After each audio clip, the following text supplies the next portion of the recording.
अस्सलाम वालेकुम dear students, कैसे हैं आप लोग। जी, तो आज हमने जो काम करना है वो एक्सरसाइज का सॉल्यूशन करना है और एक्सरसाइज फर्स्ट चैप्टर की, जो कि आपको पता है कि एक्सरसाइज बहुत बड़ा इंपॉर्टेंट रोल रखती हैं जब भी अगर क्वेश्चन के पॉइंट ऑफ व्यू से या फाइनल पेपर के पॉइंट ऑफ व्यू से बात की जाए तो एक्सरसाइज के अंदर से ही तकरीबन 70 to 80% पेपर आ रहा होता है। मोस्टली जो शॉर्ट क्वेश्चन होते हैं वो उधर से ही आ रहे होते हैं। बाकी एमसीक्यूज की बात करें तो एमसीक्यूज में भी अगर आपके पास 12 एमसीक्यूज आते हैं तो 12 में 9 तकरीबन एक्सरसाइज से ही होते हैं। अच्छा, एक्सरसाइज में आपको पता है कि डिफरेंट तरह के क्वेश्चन दिए हुए हैं, जैसे कि तो इसमें सबसे पहले जनरल शॉर्ट क्वेश्चन होते हैं, उसके बाद जो हमारे पास कंस्ट्रक्टेड क्वेश्चंस आ जाते हैं या कंस्ट्रक्टिव बेस्ड क्वेश्चन, उसके बाद डिस्क्रिप्टिव क्वेश्चन एंड देन हमारे पास इन्वेस्टिगेटिव क्वेश्चंस। ये डिफरेंट टाइप के क्वेश्चन हैं जिसमें हम हर एक की टाइप को, हर टाइप के क्वेश्चंस को सॉल्व कर रहे होंगे। और ये मेरे पास नोट्स बने हुए हैं, और अगर आप नोट्स भी बोरो करना चाहते हैं तो आपको चैनल पे व्हाट्सएप नंबर नज़र आ रहा होगा स्क्रीन पे। आप अगर आप ये नोट्स बाय करना चाहते हैं तो आपको स्क्रीन पे व्हाट्सएप नंबर नज़र आ रहा होगा, तो काइंडली आप कांटेक्ट करके इसको बाय कर सकते हैं। तो स्टार्ट करते हैं बेटा आज की एक्सरसाइज, जो कि चैप्टर नंबर 1 की है। और चैप्टर नंबर 1 में सबसे पहला जो शॉर्ट क्वेश्चन है या फर्स्ट टाइप के शॉर्ट क्वेश्चन जनरल, जिसके ऊपर कोई हेडिंग नहीं दी हुई, तो why is there need to divide chemistry into many branches, कि क्या जरूरत पेश आई कि केमिस्ट्री को डिफरेंट ब्रांचेस के अंदर डिवाइड किया गया। उसकी 3 रीजन हमने देनी है। तो जैसे कि आपको पता है कि अगर एक एग्जांपल दूं, तो हमारे पास अगर एक स्कूल है तो स्कूल में ये नहीं कि सारे स्टूडेंट्स को इकट्ठा जमा करें और वहां पर लेक्चर डिलीवर करना शुरू कर दें। हम क्या करते हैं कि हर एक स्टूडेंट को, हर एक क्लास को डिवाइड करते हैं, और क्लास को डिवाइड करते हैं on the basis of their categories का, मतलब ये 9th क्लास है, ये 10th क्लास है, ये 8th क्लास है, इस तरह डिवाइड करते हैं। अब इसी तरह हम केमिस्ट्री, जो कि एक बहुत बड़ा सब्जेक्ट है, इसको स्टडी करने के लिए आसानी से हम इसको भी डिवाइड करते हैं डिफरेंट ब्रांचेस के अंदर। लेकिन हमें 3 रीजन चाहिए। पहली रीजन क्या होगी? To understand the vast subject of chemistry and the concentrate on its specific aspects. मतलब ये कि केमिस्ट्री के वास्ट सब्जेक्ट को समझने के लिए और हर एक पार्ट पर, हर एक एस्पेक्ट पर, हर एक फील्ड पर गौर करने के लिए। सेकंड इसकी रीजन आएगी, these branches have distinct areas of study for scientist to focus on. मतलब ये हर एक एरिया डिफरेंट है ताकि हर साइंटिस्ट प्रॉपरली एक कंसंट्रेट कर सके एक प्रॉपर एरिया पर, and to achieve breakthroughs and advancement. मतलब ये कि उसमें डिफरेंट डिस्कवरीज आ सकें, उसमें नए नए जो चीज़ें हैं वो डिस्कवर कर सकें हम। सेकंड थर्ड जो है, this division allows scientist to develop new materials and products. नए मटेरियल और नए प्रोडक्ट बनाने के लिए ये ब्रांचेस हमें मजीद प्रोवोक करती हैं जो साइंटिस्ट होते हैं। तो ये 3 रीजन है बेटा, ये इस तरह आपने कर लेनी है।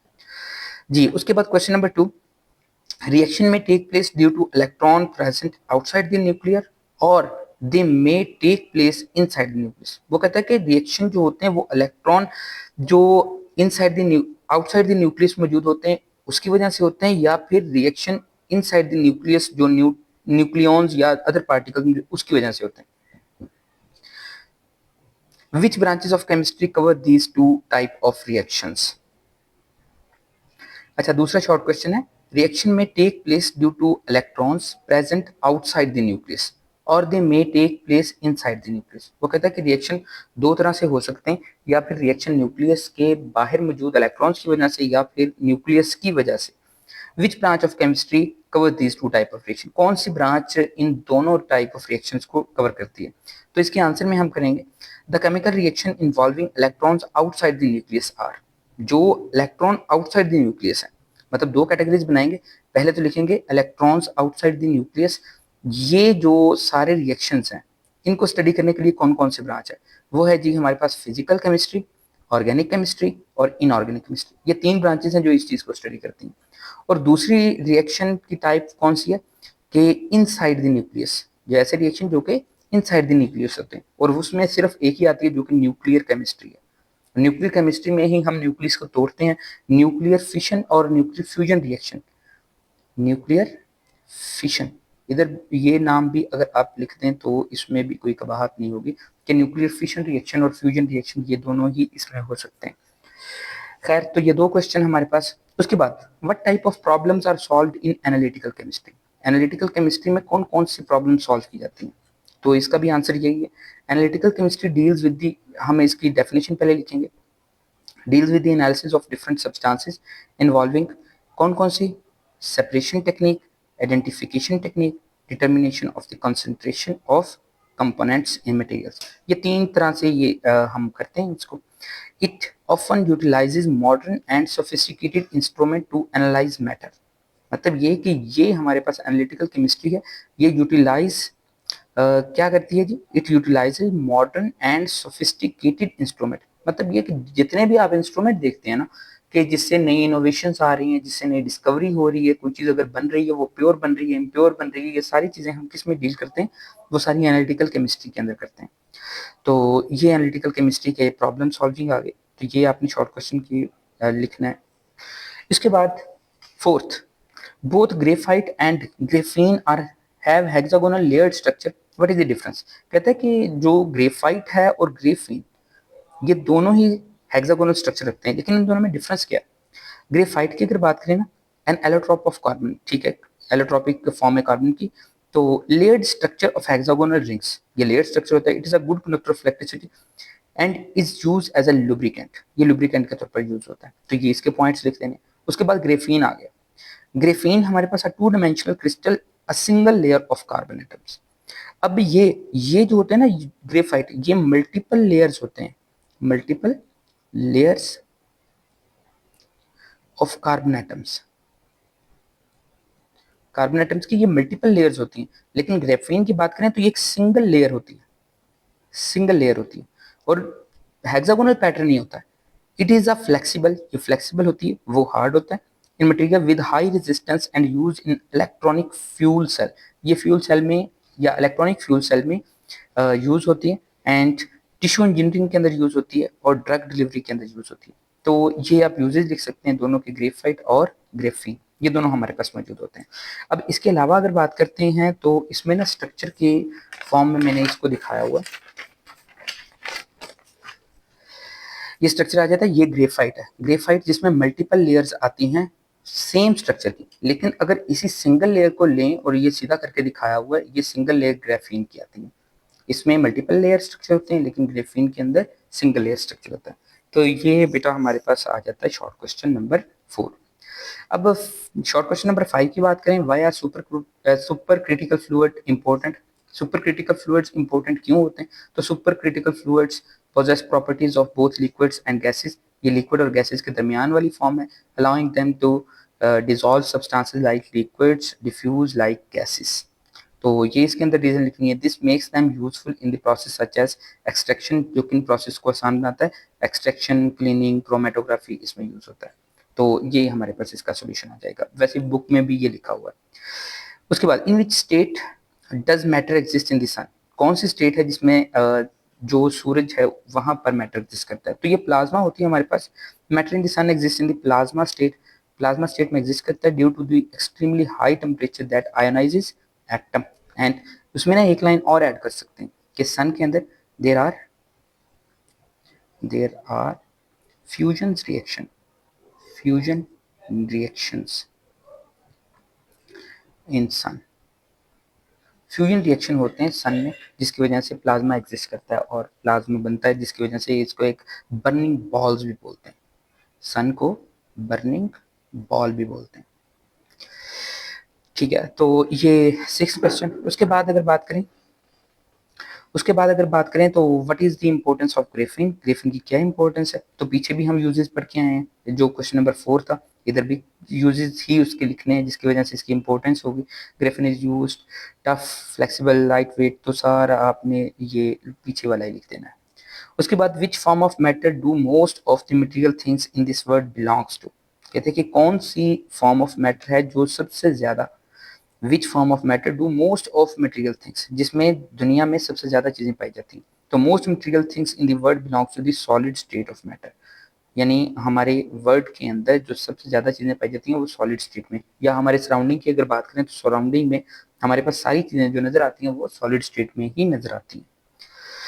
तो ये 8 क्वेश्चन, ये बेटा जनरल क्वेश्चन थे सारे, जो कि ज्यादा इंपॉर्टेंट ऐसे समझ लें, बाकी ये कि जनरल 8 क्वेश्चन हैं जो कि आपने याद करने होंगे, और सॉल्यूशन जो मैंने आपको बताया इतना इतना लिख दीजिएगा जी। नेक्स्ट अगर बात करते हैं कंस्ट्रक्टिव टाइप क्वेश्चंस की, कंस्ट्रक्टेड टाइप क्वेश्चंस कि कंस्ट्रक्टेड बेस्ड क्वेश्चंस कौन कौन से। तो उसमें सबसे पहला क्या है, पहला जी, how does a super critical state look like. वो कहते हैं कि सुपर क्रिटिकल स्टेट जो है वो किस तरह की दिखती है।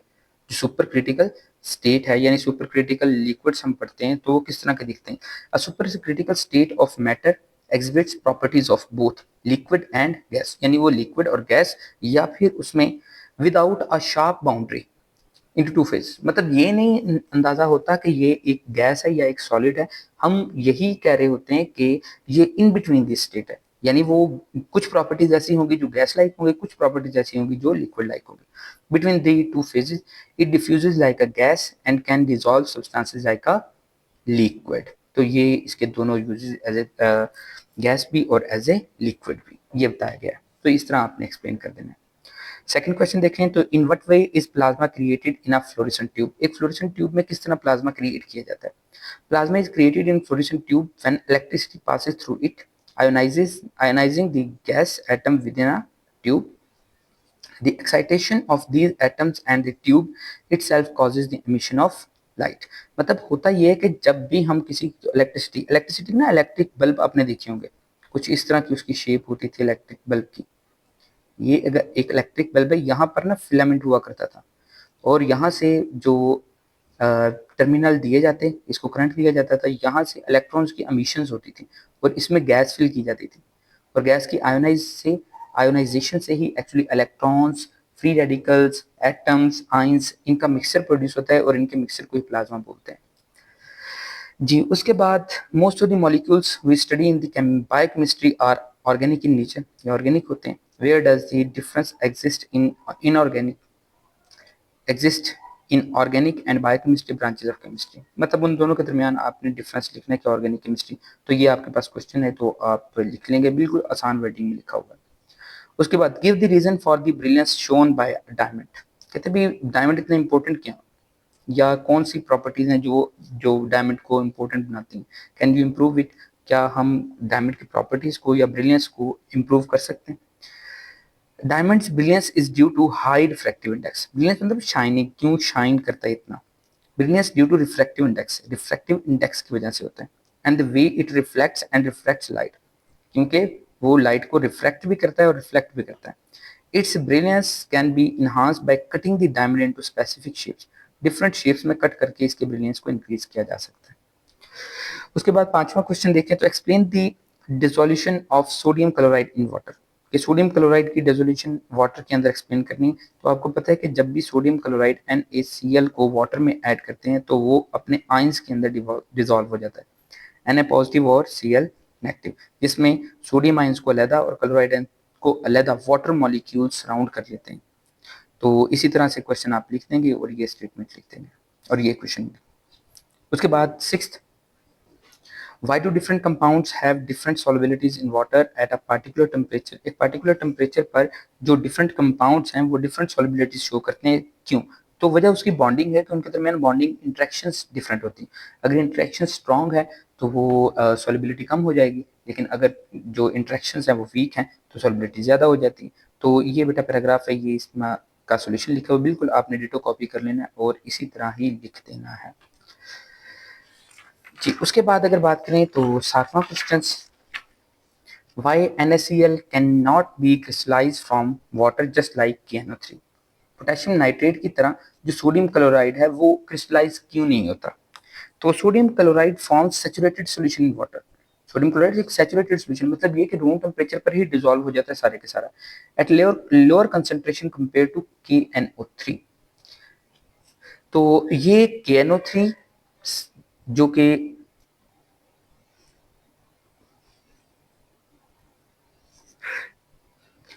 जब सोडियम क्लोराइड का और KNO3 का कंपैरिजन करते हैं तो ये कहते हैं कि NaCl form a saturated solution in lower concentration as compare to KNO3, मतलब KNO3 के लिए ज्यादा चाहिए सॉल्वेंट और NaCl के लिए कम चाहिए, तो ये सैचुरेटेड सॉल्यूशन बना देता है।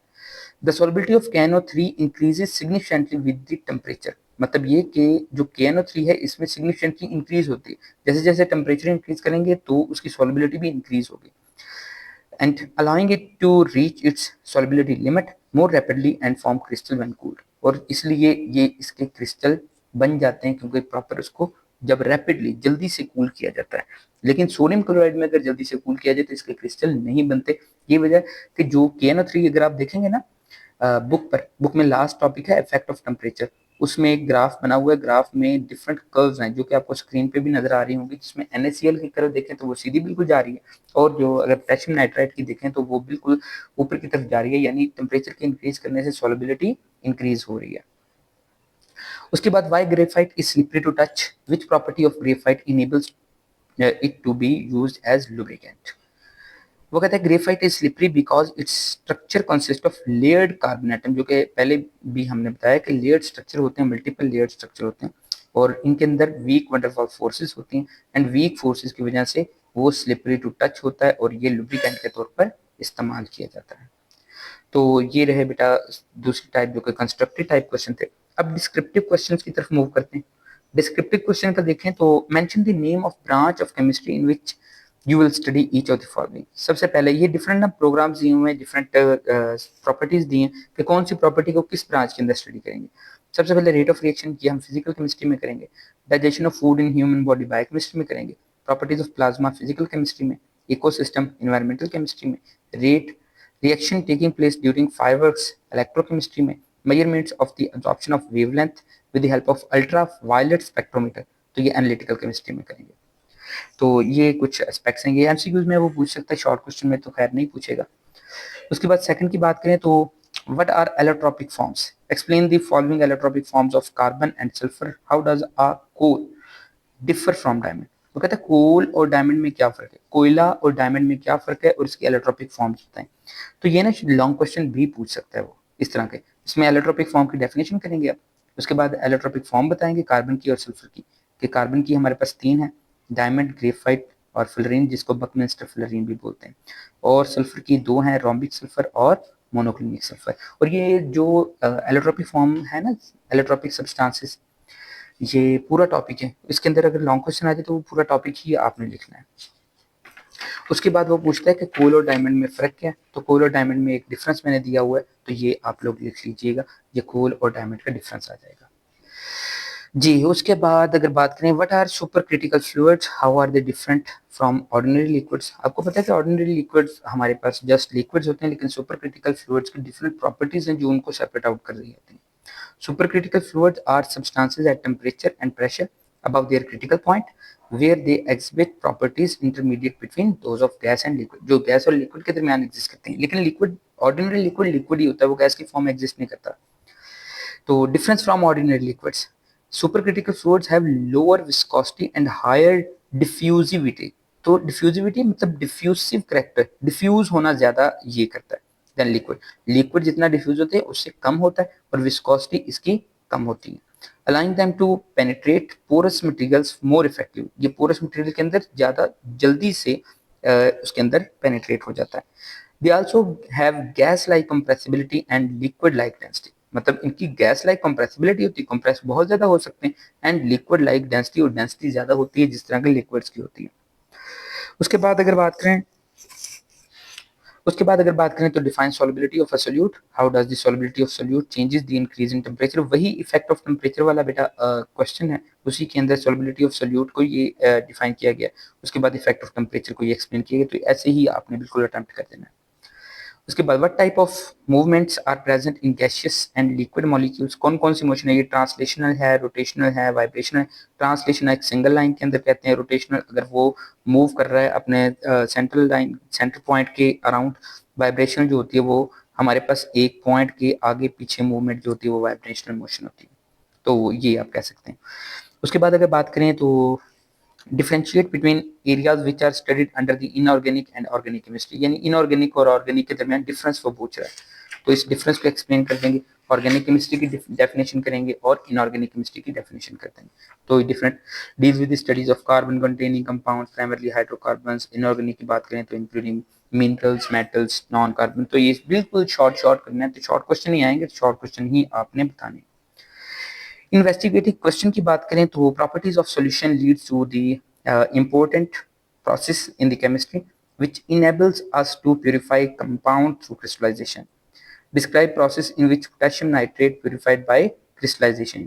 मतलब वो कहता है कि पोटेशियम नाइट्रेट को क्रिस्टलाइज किया गया, क्रिस्टल उसके बने, तो उस क्रिस्टल को प्यूरिफाई करने के लिए कौन कौन से तरीके हैं? तो उसको प्यूरिफाई करने के लिए ये 5 तरीके लिखे हुए हैं। प्रिपेयर सैचुरेटेड सॉल्यूशन बनाना है, उसके बाद उसमें से इम्प्योरिटीज को रिमूव करना है फिल्टर करके, उसके बाद स्लोली कूल द फिल्ट्रेट, उसको कूल करना है और पोटेशियम नाइट्रेट के क्रिस्टल बन जाएंगे। Decant the crystal and separate the mother liquor. Mother liquor आप बताइए, जब क्रिस्टल्स को रिमूव करते हैं ना फिल्टर में से, तो जो चीज ऊपर बच रही होती है ना फिल्टर पेपर के, उसको बोलते हैं फिल्ट्रेट, जो नीचे आ रही होती है ना उसको मदर लिक्वर बोलते हैं। उसके बाद 5 फिफ्थ पॉइंट जो होगा वो क्या होगा? Dry the crystals in open air और using hot plates oven to obtain purified KNO3। ये प्यूरिफाइड KNO3 क्रिस्टल्स ये बनाने के लिए हम हॉट प्लेट वगैरह यूज करते हैं ताकि उसको ड्राई कर लिया जाए। ये काम ओवन में भी किया जा सकता है। उसके बाद सेकंड जो इन्वेस्टिगेटिव क्वेश्चन है वो क्या है? Graafian is called miracle material. इसको जादुई मटेरियल को कहते हैं। It is material in the future which of its many properties makes it very useful in electronics. कौन कौन सी प्रॉपर्टीज है जिसकी वजह से इसको इलेक्ट्रॉनिक्स में यूज किया जाता है? ग्रेफिन। तो graphene is a single layer structure cell है, उसका इंट्रोडक्शन देना है आपने। उसके बाद electrons flow easily through its surface. Electron easily pass कर सकते हैं और ये अच्छा कंडक्टर होता है, making it ideal for high speed electronic devices. Its strength, flexibility and light weight nature also make its useful. तो ये कहाँ कहाँ यूज होता है? ट्रांजिस्टर में, सेंसर में, एनर्जी स्टोरेज डिवाइसेस के अंदर। तो ये बेटा इन्वेस्टिगेटिव क्वेश्चन थे। अब ये एक्सरसाइज इसकी कंप्लीट हो गई है, तो अगर आपने बाय करने के नोट्स, तो आप जो स्क्रीन पर नंबर आ रहा है तो इस पर कांटेक्ट भी कर सकते हैं। बाकी ये कि कोई भी क्वेश्चन हो तो बाकी बेटा कोई भी क्वेश्चन हो तो लाजमी बताइएगा। किसी चीज़ समझ ना आई हो या किसी की ज़्यादा एक्सप्लेनेशन रिक्वायर्ड हो तो कमेंट बॉक्स में लाजमी बताएं, मैं इंशाल्लाह लाजमी उसका आंसर दूंगा। थैंक यू सो मच बेटा, दुआ में याद रखिएगा। खुदा हाफिज़।